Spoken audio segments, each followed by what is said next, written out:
Good morning and praise the Lord to all my brothers and sisters in the most holy and precious mighty living name of Jesus Christ. सुबह की सलाम मेरे सभी प्रिय भाइयों और बहनों को, बड़ों को, बुजुर्गों को यीशु मसीह नासरी के नाम में आमीन। आज का वचन हम लेंगे चैप्टर 12 वर्स 1 till 19 यूहन्ना जॉन में से। यूहन्ना 12 वर्स 1 till 19 हम पढ़ेंगे आज। यीशु फसह से 6 दिन पहले बैतनिय्याह में आया, जहाँ लाजर था, जिसे यीशु ने मरे हुओं में से जिंदा किया था। वहाँ उन्होंने उसके लिए भोजन तैयार किया और मार्था सेवा कर रही थी और लाजर उनमें से एक था जो उनके साथ भोजन करने के लिए बैठे थे। तब मरियम ने जटामासी का आधा सेर बहुमूल्य इत्र लेकर यीशु के पांव पर डाला और अपने बालों से उसके पांव पोंछे, और इत्र की सुगंध से घर सुगंधित हो गया। परंतु उसके चेलों में से यहूदा इस्करियोती नामक एक चेला जो उसे पकड़वाने पर था, कहने लगा, यह इत्र 300 दिनार में बेचकर कंगालों को क्यों ना दिया गया। उसने यह बात इसलिए नहीं कही कि उसे कंगालों की चिंता थी, परंतु इसलिए कि वह चोर था और उसके पास उनकी थैली रहती थी और उसमें जो कुछ डाला जाता था वह निकाल लेता था। यीशु ने कहा, उसे रहने दो, उससे यह मेरे गाड़े जाने के दिन के लिए रखने दो, क्योंकि कंगाल तो तुम्हारे साथ सदा रहते हैं, परंतु मैं तुम्हारे साथ सदा नहीं रहूँगा। लाजर के विरुद्ध षड्यंत्र। जब यहूदियों की बड़ी भीड़ जान गई कि लाजर वहाँ है, तो वे न केवल यीशु के कारण आए, परंतु इसलिए भी कि लाजर को देखें जिसे उसने मरे हुओं में से जिलाया था। तब प्रधान याजकों ने लाजर को भी मार डालने का षड्यंत्र रचा, क्योंकि उसके कारण बहुत सी यहूदी चले गए और यीशु पर विश्वास किया। यरूशलेम में विजयी प्रवेश। दूसरे दिन बहुत से लोगों ने जो पर्व में आए थे यह सुना कि यीशु यरूशलेम में आ रहा है, इसलिए उन्होंने खजूर की डालियां ली और उससे भेंट करने को निकले और पुकारने लगे, होशाना, धन्य इज़राइल का राजा जो परमेश्वर के नाम से आता है। जब यीशु को गधे का एक बच्चा मिला, तो वह उस पर बैठ गया, जैसा लिखा है, हे सिय्योन की बेटी, मत डर, देख तेरा राजा गधे के बच्चे पर चढ़ा हुआ चला आता है। उसके चेले ये बातें पहले ना समझे थे, परंतु जब यीशु की महिमा प्रकट हुई तो उनको समझ आया कि ये बातें उसके विषय में लिखी हुई थी और लोगों ने उससे इस प्रकार का व्यवहार किया था। तब भीड़ के उन लोगों ने गवाही दी जो उस समय उसके साथ थे, जब उसने लाजर को कब्र में से बुलाकर मरे हुओं में से जिलाया था। इस कारण लोग उससे भेंट करने को आए थे, क्योंकि उन्होंने सुना था कि उसने यह आश्चर्य कर्म दिखाया है। तब फरीसियों ने आपस में कहा, सोचो तो सही कि तुमसे कुछ नहीं बन पड़ता। देखो, संसार उसके पीछे हो चला है। परमेश्वर का वचन पढ़े और सुने जाने पर आशीष हो। आमीन। इन चंद वर्सेस के अंदर परमेश्वर के लाजर को जिलाया जाना और लाजर के साथ मरियम, मार्था और लाजर के घर में प्रीतिभोज करना, और उसके बाद परमेश्वर और लाजर को पकड़ के मारने का षड्यंत्र फरीसियों के द्वारा किया जाना, और उसके बाद जिस तरह परमेश्वर के पवित्र कलाम में लिखा है और लोग पढ़ने के बावजूद भी उस चीज़ पे विश्वास ना करते थे उस समय कि हे सियोन की बेटी मत डर, देख तेरा राजा गधे के बच्चे पर चढ़ा हुआ चला आता है, कि एक गधे के बच्चे पर यीशु मसीह बैठ के एक उस जगह जब प्रवेश कर रहे थे तो उस वचन का दृष्टांत उन्हें उस समय समझ हुआ कि ये वचन पहले भी और भविष्यवाणी इस प्रकार की गई है कि तुम्हारा राजा एक गधे के बच्चे पर बैठकर प्रवेश करेगा। इसके अंदर हमारे को जब मरियम ने यीशु मसीह के चरणों पर सुगंधित इत्र गेरा और अपने बालों से उनके पैर साफ किए, तब यहूदा इस्करियोती ने नामक एक व्यक्ति ने, जिसने परमेश्वर को पकड़वाने की कोशिश कर रहा था उस समय, वो कहने लगा कि तूने इतना महंगा इत्र वेस्ट कर दिया है उस पैसे से जिससे तूने अप्रॉक्सीमेट 300 दिनार का जो तू इत्र लाई है वो गरीबों को भोजन देने के या उनकी मदद करने के लिए वो पैसा यूज़ किया जा सकता था। ये गरीब गरीब गरीब कह कह के तब भी लोग जो परमेश्वर में थे या आ रहे थे उनको अपनी चिकनी चुपड़ी बातों से उलझाकर लूटते थे। और आज भी हर जगह हर एक धर्म में यही कहा जाता है कि अपने गिरजाघर में डालो, मंदिरों में डालो और अदर जगह में डालो, गुरुद्वारे में डालो, मस्जिद में डालो, हम गरीबों की सेवा करेंगे। नो डाउट वो करते भी हैं, लेकिन बहुत से जन इन पवित्र स्थानों में भी ऐसे लालची जन हैं जो किसी गरीब के लिए पैसा दिया गया या आपके मंदिर के लिए, गुरुद्वारे के लिए, मस्जिद के लिए, चर्च के लिए या अन्य धर्मों की डेवलपमेंट के लिए लोग जो दशवांश या चंदा या डोनेशन देते हैं उसके अंदर भी चोरी करते हैं। ये तब भी होता था, आज भी हो रहा है और आगे भी होगा, क्योंकि किसका मन में कब क्या छल कपट आ जाए वो कोई नहीं बता सकता। मात्र एक परमेश्वर जानता है आपके मन के भेद, क्योंकि परमेश्वर का कलाम कहता है तेरी माँ के गर्भ में रचने से पहले तेरे जीवन की रचना मैंने कर दी है।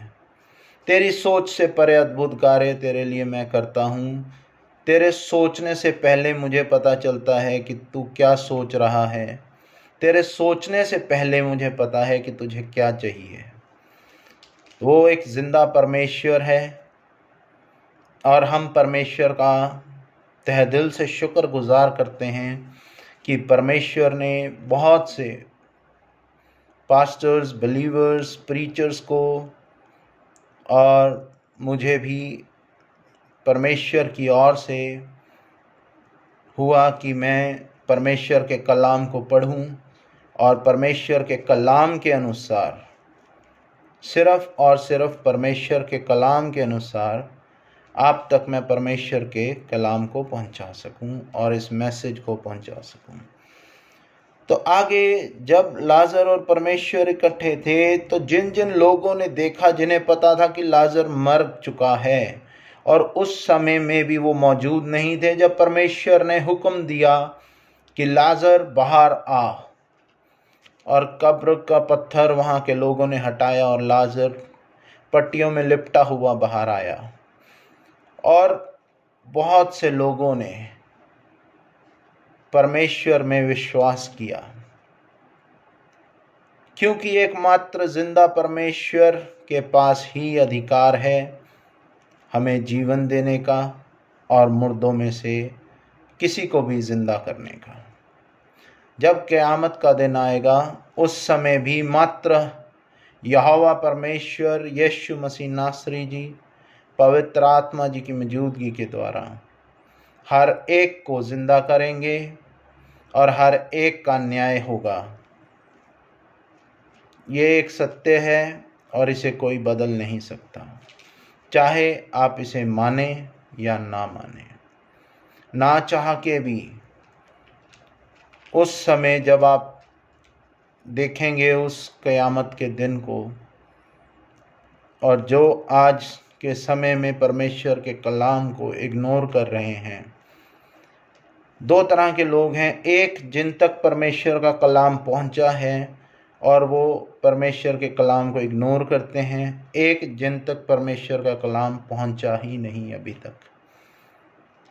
जिन्होंने परमेश्वर के कलाम को सुना और इग्नोर किया वो दंड का भागीदारी होगा, और जिन्हों तक परमेश्वर का कलाम नहीं पहुंचा उसका दंड मुझे और मेरे जैसे या हर एक बिलीवर पास्टर प्रीचर को भुगतना पड़ेगा, क्योंकि ये हमारे ड्यूटी है और ये परमेश्वर की ओर से हुक्म है कि जाओ और परमेश्वर के कलाम को दुनिया की छोर छोर तक पहुंचा दो, और हमें अपनी ड्यूटी करनी है। तो आगे जिस तरह परमेश्वर ने कहा कि परमेश्वर को जब यहूदी उस समय मारने की कोशिश कर रहे थे, पकड़ने की कोशिश कर रहे थे, तब आगे कलाम कह रहा है, तब भीड़ के उन लोगों ने गवाही दी। भीड़ के उन लोगों ने, सिर्फ भीड़ में खड़े हुए विश्वासी नहीं थे, हर उस जन ने गवाही दी जिसने देखा चमत्कार होते हुए, परमेश्वर के अनुग्रह को देखा। हर उस जन ने गवाही दी जो उस समय उसके साथ थे। तब उसने लाजर को कब्र में से बुलाकर मरे हुओं में से जिलाया था, जिंदा किया था। परमेश्वर का धन्यवाद हो, हालेलुया, प्रेज द लॉर्ड। इस कारण लोग उससे भेंट करने को आए थे, क्योंकि उन्होंने सुना था कि उसने यह आश्चर्य कर्म दिखाया है। हालेलुया। उस समय लोग परमेश्वर को भेंट करने आए, धन्यवाद देने आए कि प्रभु तेरा धन्यवाद हो, तूने एक व्यक्ति को जो मर चुका था उसको जिंदा किया।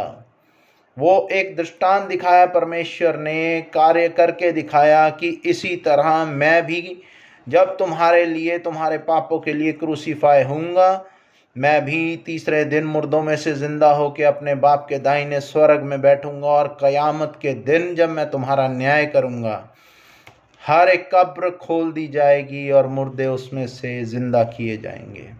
हर वो राख जो नदियों में बहा दी गई है वो भी इकट्ठी कर दी जाएगी और उनका भी न्याय होगा। Hallelujah, praise the Lord. तब फरीसियों ने आपस में कहा, सोचो तो सही कि तुमसे कुछ नहीं बन पड़ता। देखो संसार उसके पीछे हो चला है। हालेलुया, प्रेज द लॉर्ड, प्रभु का धन्यवाद हो। उस समय भी जो धर्म के ठेकेदार थे इतनी ज़्यादा टेंशन में आ गए, इतनी गंभीरता में आ गए कि ये क्या हो गया, ये कैसा चमत्कार कर दिखाया जो एक मरे हुए इंसान को जिंदा कर दिया। हमारे पास तो ऐसी कोई पावर नहीं है, हम तो ऐसा कर नहीं सकते, हमारा तो बिजनेस बंद हो जाएगा, जो हमने धंधा खोला हुआ है धर्म के नाम पे वो बंद हो जाएगा। उस समय देखो संसार उसके पीछे हो चला, पूरा संसार उस समय यीशु मसीह के पीछे हो चला, और आज भी जगह जगह में जहां हमारे भाई बंधु परमेश्वर के कलाम को बांट रहे हैं और लोग परमेश्वर के कलाम को अपना रहे हैं, क्योंकि यीशु मसीह ही एकमात्र जिंदा परमेश्वर था, जिंदा परमेश्वर है और जिंदा परमेश्वर रहेगा। तो मेरे प्रिय भाइयों, बहनों, बड़ों, बुजुर्गों, इस पवित्र कलाम के पढ़े और सुने जाने पर आप सबको आशीष मिले और परमेश्वर आपका विश्वास परमेश्वर में और दृढ़ करे, स्ट्रॉन्ग करे, और आपको शक्तिशाली करे कि आप हर उस जन को परमेश्वर के कलाम से इंट्रोड्यूस करवा सकें, परमेश्वर को कलाम को उसको बता सकें, ताकि वो भाई, वो बहन, वो बड़े, वो बुज़ुर्ग, उनके घर परिवार का हर एक जन भी बचाया जाए। इन the name of Jesus Christ, आमीन। पवित्र आत्मा जी, आपकी मौजूदगी को मांगते हैं इस समय in the name of Jesus Christ. हर उस जन पे प्रभु जी जो यीशु मसीह नासरी के नाम में विश्वास रखता है, हर वो जन प्रभु जी जिसका दिल साफ है, हर वो जन प्रभु जी जो आपका भय मानता है प्रभु जी, उस हर एक जन पे, उनके घर परिवारों पे, चाहे वो यीशु मसीह नासरी के नाम में उस आपका पवित्र कलाम उस तक अभी पहुंचा है या नहीं पहुंचा है प्रभु जी, हर एक जन के घर परिवार में शांति का पवित्र आत्मा दीजिएगा। और मसीह भाइयों के लिए स्पेशल प्रेयर करता हूँ, मसीह भाइयों और बहनों के लिए प्रभु जी, कि उनके जीवन में मसीहत का प्रभु जी, यीशु मसीह का करैक्टर नज़र आए, और प्रभु जी वो प्रभु जी जहाँ भी जाए प्रभु जी, यीशु मसीह नासरी के पवित्र कलाम को, इस बाइबल को प्रभु जी पूरी स्ट्रेंथ के साथ, पूरे करेज के साथ, पूरी शक्ति के साथ, बिना डरे बेखौफ प्रभु जी आपके पवित्र कलाम को अन्य भाइयों और बहनों को भी बता सकें।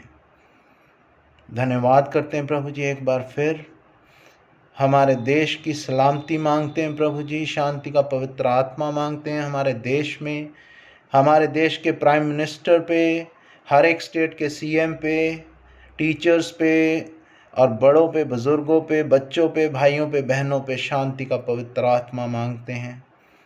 हम हमारी इस छोटी सी दुआ को सुनिए, कबूल कीजिए इन the name of Jesus Christ, आमीन। ऐ हमारे बाप, तू जो आसमान पर है, तेरा नाम पाक माना जाए, तेरी बादशाहत आए, तेरी मर्ज़ी जैसे आसमान पे पूरी होती है ज़मीन पर भी हो। हमारे रोज़ की रोटी आज हमें दे, हमारे कसूरों को मुआफ़ कर कि हम भी अपने कसूरवारों को मुआफ़ करते हैं। हमें आजमाइश में न पड़ने दे, बल्कि बुराई से बचा, क्योंकि बादशाहत, कुदरत और जलाल हमेशा से लेकर हमेशा तक तेरा ही है। आमीन एंड आमीन। The grace of God, love of Jesus Christ, fellowship of the Holy Spirit be with you all and also with me and my family members. In the name of the God the Father, God the Son, God the Holy Spirit. Amen.